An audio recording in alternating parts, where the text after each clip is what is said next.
Hello friends, आप सभी का स्वागत करता हूं एजुकेशन बाजार में। तो आज हम केमिस्ट्री का पार्ट 1 लेकर के आए हैं। इसमें हम केमिस्ट्री का पहला चैप्टर रासायनिक अभिक्रियाएं एवं समीकरण देखेंगे। इसमें हम टोटल महत्वपूर्ण 40 प्लस ऑब्जेक्टिव क्वेश्चन लेकर के आए हैं, जो कि पिछले कई वर्षों में बार बार पूछे गए प्रश्न हैं। यदि यह 40 प्रश्न आप शुरू से अंत तक देखते हैं तो आपको इस चैप्टर से एक भी प्रश्न आपको एग्जाम हॉल में नहीं छूटने वाला है। दोस्तों, अभी तक यदि आपने मेरे फेसबुक ग्रुप को या तो टेलीग्राम ग्रुप से नहीं जुड़े हैं, क्योंकि इसका जो पीडीएफ है आपको टेलीग्राम ग्रुप पर आपको दिया जाएगा और फेसबुक ग्रुप आपको चैट करने के लिए व्यवस्थाएं इसमें हैं। जो भी आपको परेशानी होती है फेसबुक ग्रुप में चैट कर सकते हैं और टेलीग्राम ग्रुप में आपको इसका पीडीएफ आपको मिलेगा।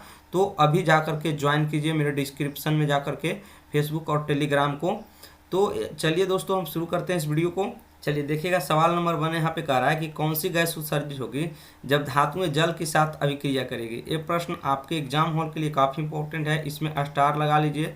ये प्रश्न आपके लिए वीवीआई रहने वाला है, ठीक है। कौन सी गैस उत्सर्जित होगी जब धातुएं किसके साथ अभिक्रिया करती है, तो जल के साथ। जब भी धातुएं जो जल के साथ अभिक्रिया करेगी तो कौन सा गैस बनेगा, तो हाइड्रोजन गैस बनेगा, याद रखेंगे। अगला सवाल देखिएगा, कह रहा है Fe2O3 प्लस 2Al, तो क्या बनता है Al2O3 प्लस 2Fe।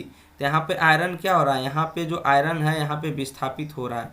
क्या हो रहा है, विस्थापित आपका हो रहा है, इसीलिए जो अभिक्रिया कहलाएगी आपको विस्थापन अभिक्रिया कहलाएगी, ठीक है। संयोजन भी अभिक्रिया नहीं है, वियोजन भी अभिक्रिया नहीं आप कह सकते हैं, ना ही संयोजन है ना ही वियोजन, ये दोनों तो ऐसी कट गया। दुई विस्थापन भी नहीं है, तो ये ऑटोमेटिक आपका क्या है, विस्थापन अभिक्रिया सही हो जाएगा। चलिए अगला सवाल यहाँ पे हम लेते हैं। देखिए, कह रहा है कि लौह चूर्ण पर तनु हाइड्रोक्लोरिक अम्ल डालने से क्या होता है। सही उत्तर पर आप निशान लगाइए। जब लौह चूर्ण को तनु हाइड्रोक्लोरिक अम्ल पर जब हम डालते हैं तो क्या होता है, तो यहाँ पे ऑप्शन ए करेक्ट होगा, हाइड्रोजन गैस एवं आयरन क्लोराइड बनता है, ठीक है। यदि वीडियो अच्छा लगता हो तो लाइक और कमेंट जरूर करें। यदि चैनल पर पहली बार विजिट कर रहे हैं तो चैनल को सब्सक्राइब जरूर कर लें, ताकि जो भी लेटेस्ट वीडियो मैं बनाऊं आप तक उसका इन्फॉर्मेशन पहले पहुंचे। चलिए अगला सवाल देखिएगा, कह रहा है श्वसन किस प्रकार की अभिक्रिया है। तो श्वसन किस प्रकार की अभिक्रिया है, तो उपचयन अभिक्रिया है। चलिए अगला सवाल यहाँ पे हम देखते हैं, चैप्टर नंबर 5 में कह रहा है यहाँ पे कि CuO plus H2 equal to बनता है CuH2O। यह किस प्रकार की आपकी अभिक्रिया है, तो ये अभिक्रिया अपचयन अभिक्रिया हो जाएगी। चलिए अगला सवाल देखिएगा, इलेक्ट्रॉन के स्थानांतरण से बने यौगिक क्या कहलाते हैं। तो इलेक्ट्रॉन के स्थानांतरण से बने जो यौगिक कहलाते हैं वैद्युत संयोजी यौगिक कहलाते हैं। आप याद रखिएगा, ये भी प्रश्न आपके एग्जाम हॉल के लिए काफ़ी महत्वपूर्ण है। अगला सवाल देखिएगा, कह रहा है नीचे दी गई अभिक्रिया में कौन सा कथन आपका सही है। इसमें क्या हो रहा है, देखो विस्थापन अभिक्रिया, ये भी आपका किस प्रकार का अभिक्रिया है, विस्थापन अभिक्रिया। इसमें क्या विस्थापित हो रहा है, तो आपका कॉपर, ठीक है। तो यहाँ पे सही हो जाएगा, कॉपर का क्या हो रहा है यहाँ पे ऑक्सीकरण आपका हो रहा है कॉपर का, तो यहाँ पे हो जाएगा ऑप्शन ए सही हो जाएगा, ठीक है। अगला देखते हैं यहाँ पे 8वां नंबर में देखिएगा, कह रहा है सिल्वर क्लोराइड का रंग कैसा होता है। तो ये भी सवाल काफ़ी अच्छा सवाल है, इसमें भी आप स्टार लगाइएगा। सिल्वर क्लोराइड का रंग श्वेत होता है, ठीक है। अगला सवाल लेते हैं, कह रहा है समीकरण CaCO3, ठीक है। इसमें जब हम ऊष्मा देते हैं तो बनता है CaO, यानी S का मतलब सॉलिड है, सॉलिड माने ठोस आपका है, ठीक है। यह ठोस अवस्था में है। G का मतलब आपका गैस होता है, यह गैसीय अवस्था में। तो CO2 यह करा, यह किस प्रकार का समीकरण है। तो समझिएगा संयोजन वियोजन मात्र एक है, एक से टूट कर कितना पार्ट में बट गया, तो 2 पार्ट में। तो बिग देंगे तो कितना, इसको यदि बिगेंगे तो बिग कर टूट गया 2 पार्ट में, तो वियोजन अभिक्रिया हो गया, ठीक है, वियोजन अभिक्रिया। यदि ये दोनों से एक बन जाता है, 2 से 1 बनेगा तो संयोजन अभिक्रिया हो जाएगा। याद रखिएगा, ये प्रश्न आपके एग्जाम हॉल के लिए काफ़ी इंपॉर्टेंट है। चलिए अगला सवाल यहाँ पे हम देखते हैं। देखिएगा, कह रहा है यहाँ पे, कह रहा है साग सब्जियों को विघटित होकर कंपोज्ड बनना किस प्रकार का अभिक्रिया कहलाता है। साग सब्जी जब विघटित हो जाती है, कंपोज बनता है, तो उसमें ऊष्मा निकलता है, ठीक है, उसे हम ऊष्मा क्षेपी अभिक्रिया कहते हैं। ऑप्शन बी करेक्ट होगा। अगला सवाल देखिएगा, कह रहा है निम्नलिखित में से कौन सा उत्पाद लेड नाइट्रेट को गर्म करने पर प्राप्त होता है। जब हम लेड नाइट्रेट को गर्म करते हैं तो क्या प्राप्त होता है, तो NO2 और O2, ठीक है, NO2 और O2 दोनों प्राप्त होता है। तो ये भी प्रश्न आपके एग्जाम हॉल के लिए काफ़ी महत्वपूर्ण है। अगला सवाल देखिएगा, कह रहा है निम्नलिखित में से कौन सा सही होगा, ठीक है। तो यहाँ पर Na2CO3 × 10H2O, यहाँ पे जो फार्मूला है आपका, इसका जानते हैं किसका फार्मूला है, ये धोवन सोडा का फार्मूला है। क्या है, धोवन सोडा, ठीक है, धोवन सोडा। सोडियम कार्बोनेट का फार्मूला होता है Na2CO3 × 10⁻²। बाकी कोई भी फार्मूला अभी किसी चीज़ का भी आपका सही नहीं है, तो यहाँ पे ऑप्शन बी है जो सही हो जाएगा। चलिए अगला सवाल हम लेते हैं। 13 नंबर सवाल में देखिएगा क्या कह रहा है। कह रहा है लोहे से जंग को लेपित करने की अभिक्रिया को क्या कहते हैं? इसे गैल्वानाइजेशन कहते हैं, या तो इसी को जस्तीकरण भी बोला जाता है। क्या बोला जाता है? जस्तीकरण भी कह सकते हैं, या तो गैल्वेनाइजेशन। ये प्रश्न आपके एग्जाम हॉल के लिए काफ़ी वीवीआई होने वाला है। मैं जो भी स्टार लगाता हूँ आपको, यह प्रश्न एग्जाम के लिए काफ़ी ही वीवीआई होने वाला है। ठीक है, अगला सवाल देखिएगा। कह रहा है जस्ता तथा तनु हाइड्रोक्लोरिक अम्ल की अभिक्रिया के फलस्वरूप कौन सा गैस बनता है? जस्ता और हाइड्रोक्लोरिक अम्ल जब जेड एन का मतलब जस्ता और हाइड्रोक्लोरिक अम्ल जब अभिक्रिया करेगा तो कौन सा बनेगा? यहाँ पे H आपको दिखाई दे रहा है, तो यानी यहाँ पे H2 गैस बनेगा, यानी ऑप्शन सी सही हो जाएगा। चलिए अगला सवाल लेते हैं हम। सवाल नंबर 14 देखिएगा। सवाल नंबर 14 में आपको कह रहा है कि जस्ता तनु हाइड्रोक्लोरिक अम्ल की अभिक्रिया का फलस्वरूप निम्नलिखित में कौन सा देता है? आपको ऑप्शन सी सही हो जाएगा। देखिएगा, यह प्रश्न कर रहा है कोई तत्व ऑक्सीजन के साथ अभिक्रिया कर उच्च गलनांक वाला यौगिक निर्मित करता है, यह यौगिक जल में विलय है। क्या कह रहा है? यह यौगिक जल में विलय है। तो कह रहा है यह तत्व क्या हो सकता है? ठीक है, यह तत्व जो आपका कैल्शियम हो सकता है, यहाँ पे ऑप्शन ए सही हो जाएगा। चलिए अगला सवाल देखिएगा। कह रहा है यहाँ पे कि निम्नलिखित अभिक्रियाओं में अपघटन अभिक्रिया कौन सी है? ठीक है, अपघटन अभिक्रिया, तो यहाँ पे ऑप्शन के अनुसार यहाँ पे जो है ऑप्शन सी सही हो जाएगा। यहाँ पे इस अभिक्रिया को हम क्या बोलेंगे? तो अपघटित। यहाँ पर जो हो रहा है, यहाँ पे ऑक्सीजन का अपघटन यहाँ पे हो रहा है। ठीक है, चलिए अगला सवाल यहाँ पे हम लेते हैं। कह रहा है कि नीचे दी गई अभिक्रियाओं के संबंध में कौन सा कथन सत्य है? ठीक है, तो यहाँ पे जो हो जाएगा ZnO+C, आपको दिया है Zn+CO, तो कह रहा है यहाँ पे क्या सही हो जाएगा? तो कार्बन उपचयित हो रहा है, तो यहाँ पे ऑप्शन ए है जो बिल्कुल ही करेक्ट है। चलिए अगला सवाल देखिएगा। यहाँ पे सवाल नंबर 18 में कह रहा है निम्नलिखित में से कौन द्विविस्थापन अभिक्रिया है? निम्नलिखित में से कौन द्विविस्थापन अभिक्रिया है? तो इसका सही आंसर आपका हो जाएगा यहाँ पे ऑप्शन सी है, जिसमें ही सिर्फ दो है। ठीक है, तो यहाँ पे द्विविस्थापन अभिक्रिया ऑप्शन सी से ही हो जाएगा। चलिए अगला सवाल यहाँ पे हम लेते हैं। सवाल नंबर 19 देखिएगा।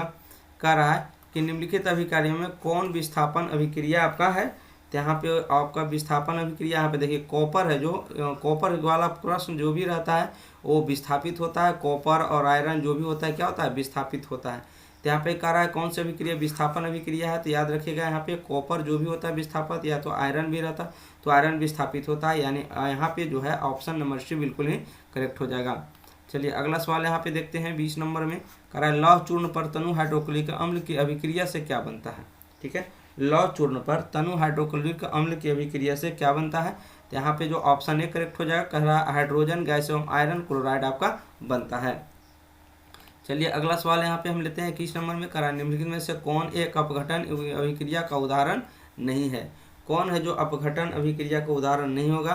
तो यहाँ पे जो है ऑप्शन सी हो जाए, ऑप्शन सी सही हो जाएगा। H2Cl2 या 2HCl, यहाँ पे जो है यह अपघटन अभिक्रिया का उदाहरण नहीं है। बाकी सारे अभिक्रिया जो भी है आपका अपघटन अभिक्रिया के उदाहरण है। मानव शरीर में भोजन का पचना भी आपका कैसी अभिक्रिया है? तो अपघटन अभिक्रिया है। ठीक है, चलिए अगला सवाल लेते हैं। चलिए अगला सवाल देखिएगा। यहाँ पे कह रहा है कि 22 नंबर में कह रहा है निम्नलिखित में से कौन रेडॉक्स अभिक्रिया है? ठीक है, कौन रेडॉक्स अभिक्रिया है? तो यहाँ पे रेडॉक्स अभिक्रिया कौन हो जाएगा? यहाँ पे ऑप्शन सी हो जाएगा। COO+HCl तो बनेगा CaCl2+H2। यह कैसी अभिक्रिया हो जाएगा? आपका रेडॉक्स अभिक्रिया हो जाएगा। चलिए अगला सवाल यहाँ पे देखिएगा। कह रहा है निम्नलिखित में से कौन एक दहन अभिक्रिया है? दहन अभिक्रिया कौन सा है? तो दहन अभिक्रिया यहाँ पे है जो पेट्रोल का जलना हो जाएगा, यानी ऑप्शन सी करेक्ट हो जाएगा। अगला सवाल देखिएगा। कह रहा है रासायनिक अभिक्रिया के दौरान किसी पदार्थ में ऑक्सीजन का योग क्या कहलाता है? तो यहाँ पे क्या कहलाता है? तो उपचयन कहलाता है, और तो ऑप्शन बी नंबर है जो बिल्कुल ही करेक्ट हो जाएगा। चलिए अगला सवाल यहाँ पे देखिएगा। कह रहा है कि निम्नलिखित कथनों में कौन सा असत्य है? ठीक है, निम्नलिखित कथनों में कौन सा असत्य है? तो यहाँ पे देखिएगा। कह रहा है ऑक्सीकरण के ऑक्सीजन किसी पदार्थ से जुड़ते हैं, ये भी आपका सत्य है। कह रहा है अपकरण में हाइड्रोजन किसी पदार्थ से जुड़ते हैं, ये भी आपका सत्य है। ऑक्सीकरण खुद को ऑक्सीकृत करते हैं, ये बात सही नहीं है आपका, तो यही वाला ऑप्शन सही हो जाएगा। चलिए अगला सवाल देखिएगा। कह रहा है किसी यौगिक के रासायनिक अभिक्रिया में हाइड्रोजन हटाना क्या कहलाता है? तो हाइड्रोजन को हटाना क्या कहलाता है, आपका कहलाता है उपचयन अभिक्रिया, याद रखेंगे। चलिए अगला सवाल यहाँ पे देखिएगा, कह रहा है कि किसी वस्तु को हवा में जलने के लिए एक निश्चित न्यूनतम ताप की आवश्यकता होती है, जो क्या कहलाती है, तो क्या कहलाती है, वह प्रज्वलन ताप कहलाती है, यानी ऑप्शन ए सही हो जाएगा।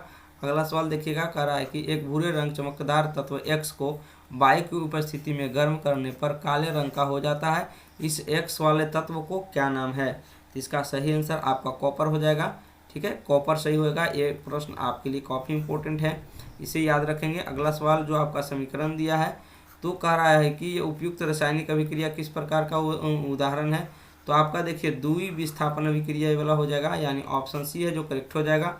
चलिए अगला सवाल यहाँ पे देखिएगा, 30 नंबर में कह रहा है कि Zn+CuSO4, तो ZnSO4+Cu कह रहा है ऊपर दी गई रासायनिक अभिक्रिया किस प्रकार का उदाहरण है, तो मैंने आपको बताया था कॉपर या तो आयरन लास्ट में रहे तो इसे हम विस्थापन अभिक्रिया कहते हैं, तो ऑप्शन बी सही हो जाएगा। चलिए अगला सवाल यहाँ पे हम लेते हैं, कह रहा है कि CS और O2 गैस है जो CO2 बनाता है, कह रहा है यह किस प्रकार की अभिक्रिया है, तो देखिए दो से मिलकर एक बन रहा है, यानी संयोजन अभिक्रिया, संयोग रहे हैं, ठीक है, संयोजन अभिक्रिया हो जाएगा। चलिए अगला सवाल यहाँ पे देखिएगा, क्या कह रहा है, CaO आपका सॉलिड है, ये आपका लिक्विड है H2O, तो बन रहा है COH का होल 2।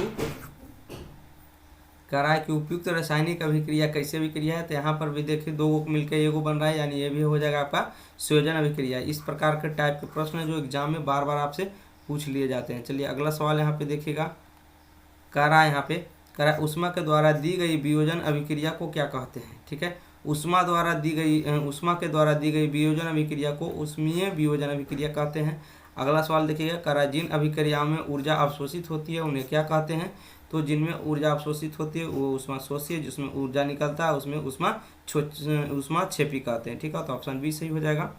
चलिए अगला सवाल यहाँ पे हम लेते हैं 35 नंबर में देखिएगा, कह रहा है कि वे अभिक्रिया जिनमें अभिकारकों के बीच आयनों का आदान प्रदान होता है उसे क्या कहते हैं, तो आयनों का आदान प्रदान होता है उसे हम द्वितीय विस्थापन अभिक्रिया, ऑप्शन डी सही हो जाएगा। अगला सवाल देखिएगा, कह रहा है जब कोई धातु अपने आसपास अम्ल, आर्द्रता आदि के संपर्क में आते हैं तब वह संक्षरित हो जाते हैं, यह प्रक्रिया क्या कहलाता है, तो यह प्रक्रिया संक्षरण अभिक्रिया कहलाता है। ये भी प्रश्न आपके लिए इंपॉर्टेंट है, याद रखेंगे।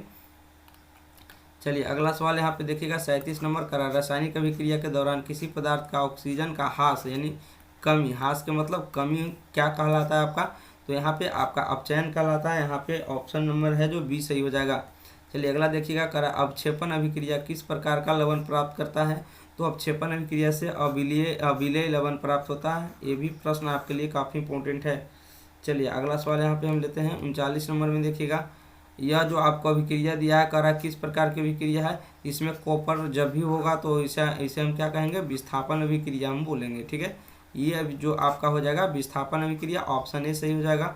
करा है अगला सवाल, करा है वायुरोधी बर्तनों में खाद्य सामग्री रखने से उपचयन की गति हो जाती है, क्या हो जाती है, तो धीमी हो जाती है, ठीक है। खाद्य सामग्री को वायुरोधी बर्तन में रखेंगे तो वह ऑक्सीजन से क्रिया नहीं करेंगे और जल्दी खराब नहीं होगी। चलिए अगला सवाल यहाँ पे हम देखते हैं 41 नंबर में, करा है जिंक तथा सल्फ्यूरिक अम्ल के बीच अभिक्रिया निम्नलिखित में से कौन सी गैस निकलती है, तो जिंक और सल्फ्यूरिक अम्ल के बीच की अभिक्रिया से हाइड्रोजन गैस निकलती है, ऑप्शन सी सही हो जाएगा। ये भी प्रश्न आपके लिए काफ़ी इंपॉर्टेंट है। अगला सवाल देखिए, करा रासायनिक अभिक्रिया में भाग लेने वाला पदार्थ को क्या कहते हैं, अभिकारक कहते हैं, ठीक है। अभिक्रिया के फलस्वरूप जो पदार्थ बनता है उसे हम उत्पाद कहते हैं, ठीक है, तो यहाँ पे अभिकारक हो जाएगा। चलिए अगला सवाल देखते हैं यहाँ पे 43 नंबर में, करा कि समीकरण आपको दिया गया, करा किस प्रकार का अभिक्रिया, तो देखिए दो से मिलकर एक बन रहा है यानी संयोजन अभिक्रिया हो जाएगा। तो ये भी प्रश्न आपको एग्जाम हॉल के लिए काफ़ी महत्वपूर्ण है। तो आप लोग को वीडियो कैसा लगा कमेंट करके जरूर बताइएगा, और आपका इस 43 प्रश्न में आपको कितने पहले से याद थे या कितने नंबर आप ला सकते हैं कमेंट करके जरूर बताइएगा। Thank you.